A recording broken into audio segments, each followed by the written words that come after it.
Buenas tardes.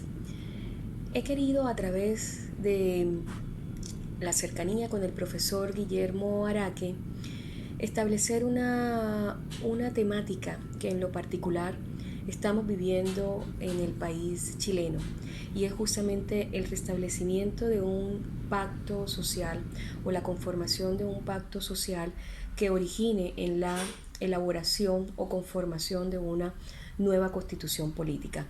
La pretensión del día de hoy y la temática que quiero plantear es justamente nueva constitución y sus consecuencias jurídicas. Claramente lo que se pretende es mostrarles a ustedes siquiera una mínima visión de lo que está sucediendo acá en Chile, de sus antecedentes, de lo que está acaeciendo y de lo que eventualmente puede llegar a suceder. Para eso, una vez se concluya esta videoconferencia, les enviaré también contenidos temáticos, soportes documentales de diferentes constitucionalistas chilenos que les van a servir de guía para conocer exactamente cómo funciona este sistema constitucional tan particular en el país. Hagamos un poco de antecedentes y vamos a ir explicando de a poco cada una de las pretensiones que se necesitan para poder modificar o cambiar la estructura constitucional y la estructura social del país. Vamos a hacer un poco un antecedente más inmediato. Hablemos de esos movimientos estudiantiles que se gestaron en el año 2011. Esos movimientos estudiantiles no fueron los únicos, pues obviamente la mayor pretensión de ella era buscar reemplazar o modificar la Constitución. A esos movimientos estudiantiles se fueron incorporando otras agrupaciones, por ejemplo, de la tercera edad, que reclamaban justamente por la desatención en las prestaciones de salud y las bajas pensiones en el sistema de seguridad social. Señores, es bueno comentar que estamos hablando del año 2011. Hoy, 2019, también todavía ese es el petitorio y ese es gran parte de las pretensiones que dieron cabida al estallido o a la crisis social actual. Numerosas otras manifestaciones de apoyo surgieron de los más variados sectores de la comunidad, claramente organizados e integrados a través de medios de comunicación, hasta hoy no todavía jurídicamente regulados en Chile como debiese ser, que es justamente el Internet. Nosotros hemos visto como un ejemplo también esta plataforma Uber que nos conecta o que nos mejora la conectividad en materia de transporte, que todavía hoy en día no está regulada y tan necesaria, obviamente, en el fortalecimiento de las redes de interacción colectiva. Esto como para dejarlo en un análisis o en un pensar que todavía son muchos los temas que no se han abordado y que todavía requieren una regulación inmediata, puesto que la realidad nos está exigiendo este cambio multidimensional. En toda esta multitud de desacuerdos o de posibles pretensiones o de intenciones que han generado justamente los movimientos estudiantiles, casi todos espontáneos por lo demás, estuvieron presentes los reclamos por satisfacción de los derechos sociales o de prestaciones sociales, casi siempre también vinculados a otro tema en particular, que es la gratuidad de la educación en sus diferentes niveles, el aspecto o el acceso asistencial a la vivienda e higiene, los temas de identidad de género tan necesarios hoy en día. Yo creo que muchos hemos observado el enfoque de género que se debe gestar en las comunidades educativas, el matrimonio igualitario y otros semejantes. En tal profusión de causas para movilizarse en marchas, invasiones, usurpaciones y protestas, siempre ocupó un lugar señero o un lugar importante el reemplazo de la Carta Fundamental. Recordemos que la Carta Fundamental chilena fue gestada durante el periodo dictatorial, un periodo que realmente fue nefasto para la estructura constitucional del país, porque como ya también lo conocemos, fue un profuso recaudo de comisión de crímenes de lesa humanidad. Entonces, una carta política que ha sido creada y que fue aprobada en el año de 1980 y aún vigente, se le atribuyeron o se le han atribuido las peores consecuencias de la situación política y socioeconómica existente, descalificándola obviamente en su legítimo origen. ¿Por qué? Porque, reitero, fue gestada durante la dictadura y con igual reproche en su ejercicio de aplicación constitucional.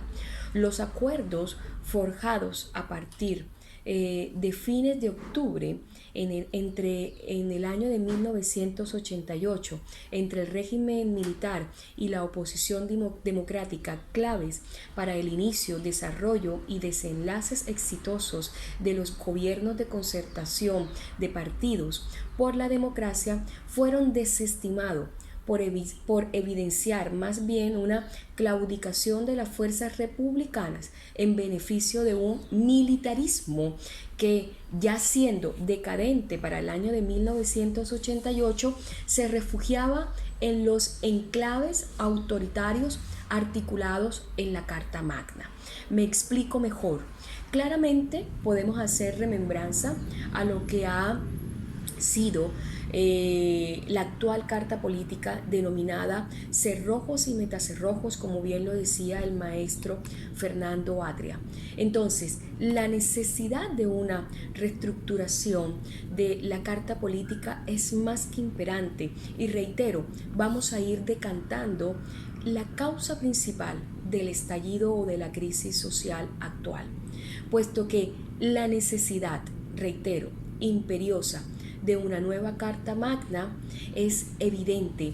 Una Carta Magna que desligue la privatización de la multiplicidad de aspectos constitucionales y le dé paso verdaderamente a la figura del Estado como protector de esos derechos fundamentales, la figura del Estado como garante del ejercicio de esos derechos contemplados en la Carta Política.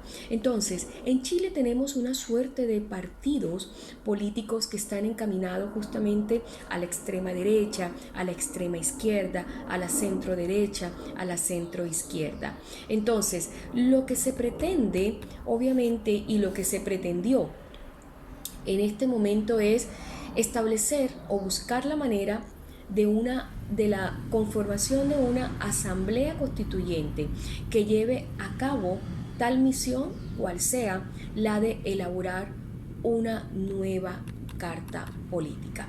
Entonces, el análisis retrospectivo impone preguntarse si los años transcurridos, especialmente en el último cuatrienio, podían o no calificarse como un tiempo que ha sido perdido. ¿Por qué ese análisis de hoy en día? Por lo que estamos viviendo, por el estallido social. Cuando se habla de ese estallido social, es obviamente cuando ya el pueblo, bien nos podemos remontar un poco a los preceptos de Rousseau, cuando todo el sistema constitucional, jurídico, político, económico, educacional, se asienta y se proyecta en el pueblo, en el conglomerado social. Nunca se debe perder de vista que los gobernantes son elegidos para el pueblo. Entonces, pues bien, el pueblo no está conforme con esa invisibilización que el Estado, hoy en día, el Estado chileno, ha proporcionado y por el contrario, se ha generado una individualización del Estado para hacer un propio autogobierno, desconociendo las necesidades e ideales del pueblo como tal. Entonces, ese análisis retrospectivo que les estoy comentando y que nos podríamos percibir como ese tiempo perdido es efectivamente mirar dónde puede uno sostenerse constitucionalmente y ver qué elementos pueden rescatarse de las gestiones gubernamentales anteriores para poder plasmarlas y poder de una u otra manera enmendar el camino y mirar hacia la elaboración o estructuración de una nueva carta fundamental. Las corrientes políticas en Chile se exteriorizan hoy en direcciones distintas y casi todas contrapuestas. Nos podríamos hacer muchísimos interrogantes. ¿De dónde fluye tal división para el análisis e interpretación de nuestra vida política en el último cuarto de siglo? Último cuarto de siglo que obviamente ha sido el periodo en que Chile ostenta la democracia. ¿Y qué pretensiones se pudiesen perseguir para lograr con el empeño en doblegar a las divergencias o a esas fuerzas que realmente quizás rupturan el sistema constitucional? ¿Es sensato asumir que tales pretensiones obtengan buenos resultados? Pues bien, a la primera pregunta claramente respondo centrándome en los diagnósticos de la impronta política, social y económica que el tiempo ha dejado en la cultura nacional. Son interpretaciones irreconciliables o como mínimo solo en parte o coincidentes en sí. ¿Por qué? Porque de ella fluyeron justamente las consignas ideológicas padecidas a las que en su confrontación recíproca infundieron el tono revolucionario y contrarrevolucionario en el decenio del año de 1970 a 1980.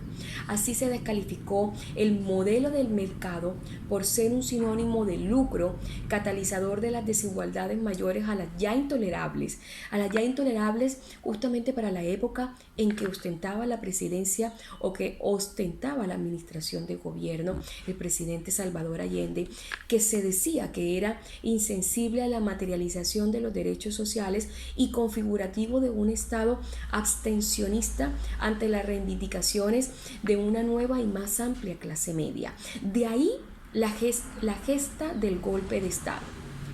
Exactamente en ese tiempo es a donde el periodo del Partido de la Concertación adquiere muchísimo impulso, que hoy en día se conocen como partidos por la democracia, y que realmente los pactos y consensos que han venido gestando estos partidos políticos no han sido muy útiles para sostener o equilibrar la estructura constitucional del país actualmente, cuyas consecuencias la evidenciamos hoy.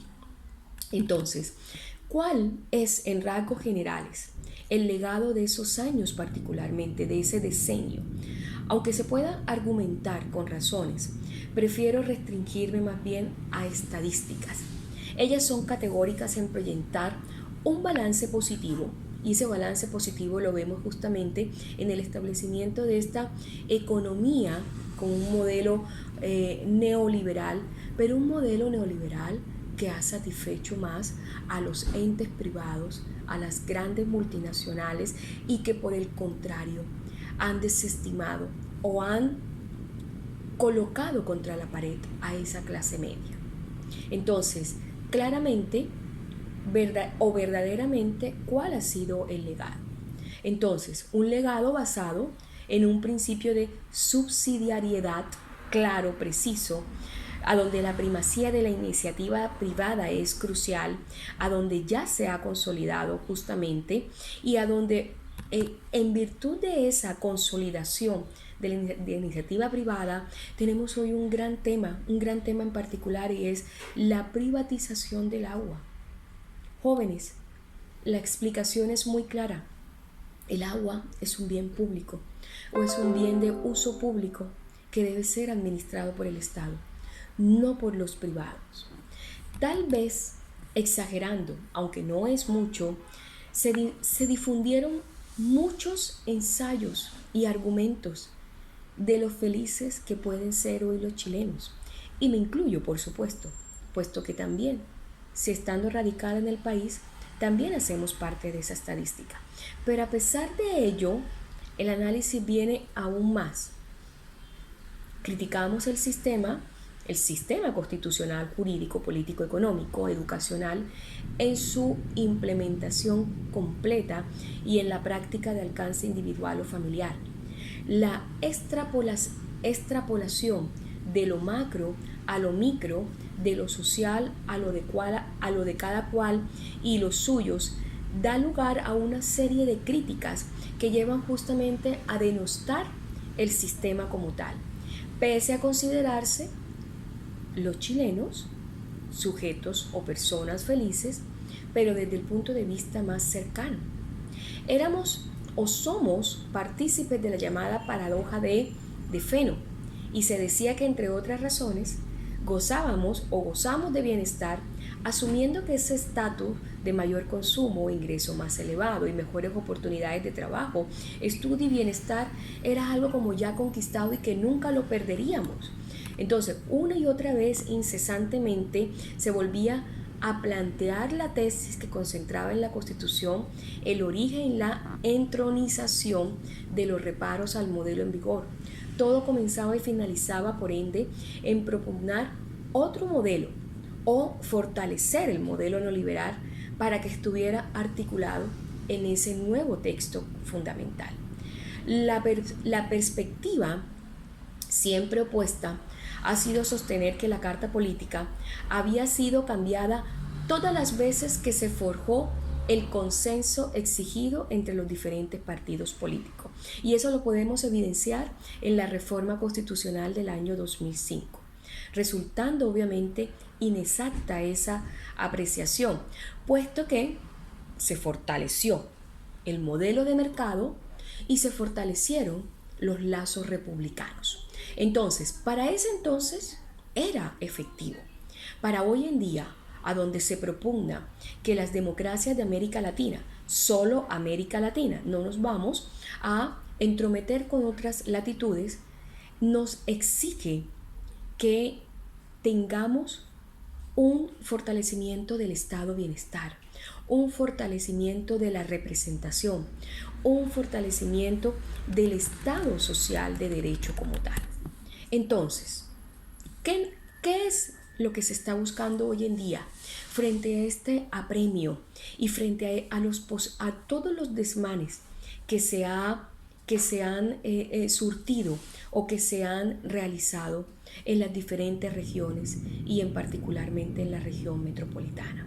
¿Qué nos quieren decir con la destrucción total del metro que opera en Santiago de Chile? Entonces hay una suerte de interrogantes que habrá que absorberlos por el Estado gubernamental. Entonces, ¿reemplazo o reforma constitucional? Teniendo en cuenta que ya tuvimos una reforma constitucional en el año 2005. Hagámonos esa pregunta y ese interrogante. Ese interrogante radica obviamente en la premisa resumida a tener la diferencia de cuál va a ser el futuro del país o de nuestro país en el tema, y que probablemente tendríamos que ir explorando con minuciosidad para poder resolver ese interrogante como tal. Trátese de dos apreciaciones opuestas y no complementarias: reforma o reemplazo de la Constitución como tal. Una conducente a implantar un código político nuevo, sea a través de una asamblea o congreso constituyente, u otro procedimiento para reemplazar por completo la Constitución en vigor. Y la segunda destinada a modificar el texto hoy vigente, aunque sin sustituirlo, a fin de adecuarlo a nuestros tiempos y a los cambios de la época. Cuando les hablo también a nuestros tiempos y a los cambios de la época, me refiero justamente a un tema fundamental que ha sido la migración. La migración que en los últimos 8 años Chile ha sido objeto de oleadas migratorias, productos de las diferentes coyunturas que se han gestado en América Latina. El desmoronamiento de la base electoral y política del gobierno en funciones, como las secuelas de las elecciones que se han visto en noviembre y diciembre de hace 2 años, que también se gestaron el año pasado, seguramente retrasó obviamente la programación de reformar o elaborar una nueva constitución política. Pero a ver, la atmósfera política, ¿y por qué hago tanto énfasis en la atmósfera política como tal? Porque el Parlamento, obviamente en su gesta, en su origen, tenemos esta divergencia de múltiples partidos que hacen que de una u otra manera los quórum simple o de mayoría calificada sean mayormente complejos para la decisión de los diferentes proyectos de ley que estructuran el sistema jurídico y constitucional del país como tal, y que por supuesto enlagunan las diferentes necesidades que se deben absolver en el país como tal, tales como las pensiones, tales como la educación, tales como el transporte público, tales como la conformación de los diferentes salarios en los diferentes roles.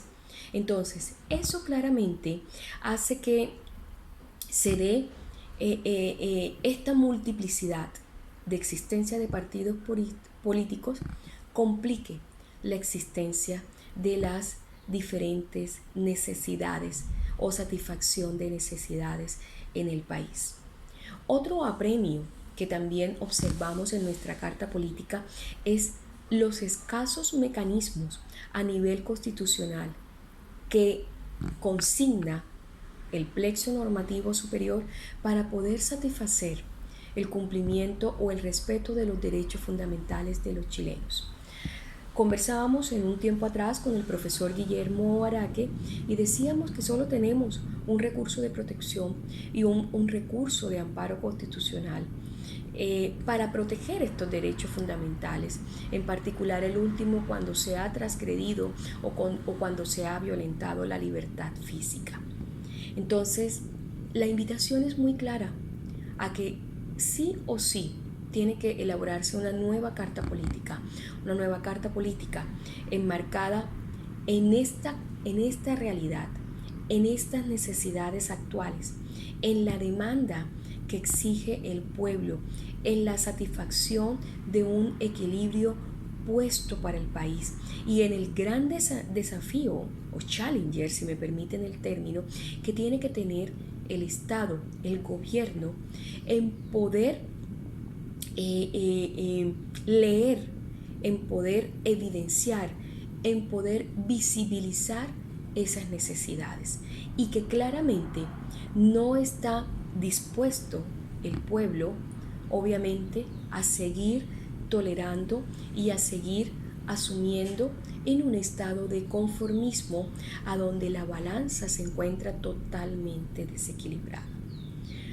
Se ha querido, obviamente, mostrar el paraíso o la institucionalidad aparente que puede tener el Estado chileno como tal. Pero también podemos hacernos ciertos cuestionamientos. ¿Cuál institucionalidad? ¿Cuál sistema? ¿Cuál sistema constitucional? Si el plexo normativo superior, si la base constitucional fue gestada en un periodo dictatorial, a donde la sumisión y a donde el cercenar derechos fundamentales era la praxis social de día a día. Muchas gracias. Espero que con esta pequeña ilustración de lo que estamos viviendo el día de hoy les pueda abrir a ustedes luces para que también puedan evidenciar lo que se está acaeciendo en Chile y lo que también se está acaeciendo en otros países de América Latina. Muchas gracias.